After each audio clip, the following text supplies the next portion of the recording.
Ano bang dapat i-check dyan?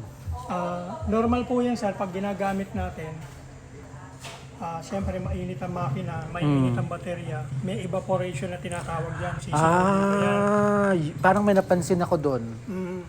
Yung para nag-uumido na puti. Oo. Yan. So yun guys, yung car ayaw na mag-power on. So we are waiting for the delivery ng battery para mapalitan na siya ng battery. So wait lang natin si Kuya, let's go! After few minutes, dumating na nga si Kuya, tinanggal niya na ang lumang battery at sinusubukan niya nang ikabit yung bago. Of course, Amaron battery pa rin ang ipapalit niya kasi for me, Amaron lang ang malakas. So ayan na nga, sinusubukan niya na at nagsimula na siyang tsumika. Ito sir yung sinasabi kong dapat na ano.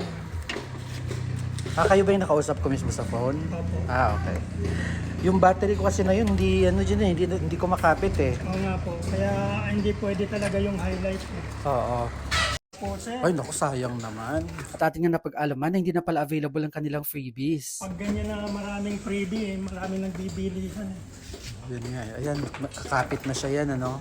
Opo. So, kabisado nyo na talaga yung mga, kabisado nyo na yung mga anong dapat ilagay sa bawat sasakyan.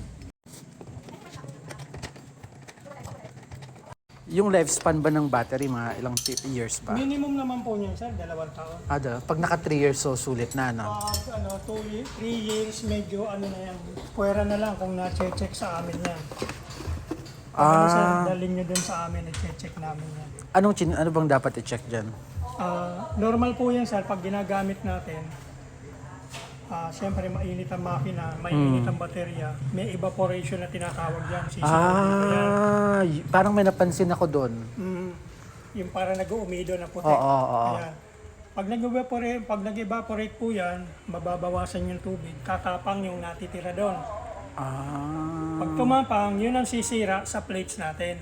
Plates, ano yun? Yung mga tingga dyan sa loob. Ngayon, kung yan po naagapan natin, pag sobrang tapang, dadagdagan natin ng distilled water. Ayun. Maano siya, yung kumbaga neutralize natin yung tapang para hindi ka agad magsira. So, mas tatagal yung Mas battery. tatagal po ang baterya. So, Kaya yung may mga nagdadatingan sa akin ngayon doon sa 2018, 2019 pa eh. Ngayon pa lang nagpapalit. Kasi nga, lagi kong ano yun. so tuwing kailan dapat siya chinecheck? After 1 year, sir, balik niya sa akin. Kung yung alam niyo naman dyan sa parang, 1 year, dalhin niyo doon, checkin natin. Susunod doon, 6 months. Ayun. Susunod, 3 months. So, ito hindi na-check kasi sa Quezon City pa yon nang galing eh. Baka hindi rin na-info. Sa bagay, ako lang sir ang gumagawa talaga ng ganyan. Pero may naririnig nga ako na ganyan na dapat parang nire-refill ng distilled water eh. Pero, ayun.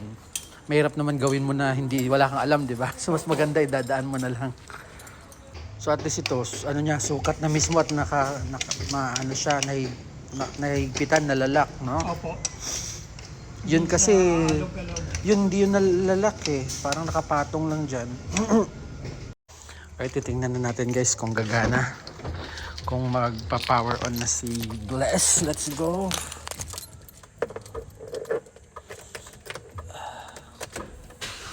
Ayun oh. Lakas. Power is real. Okay. So it's a battery problem. 14.3. Ano ibig sabihin nun? Ayan, maganda yung karga ng alternator nyo, 14.4, 14.3. Kasi ang minimum natin, 13.1 to 14.8. Okay. Ayan. So yung alternator, okay. Maganda, walang problema. Sir. Okay, good. Ayan. Tapos, paki-on po ng aircon and headlight. Okay.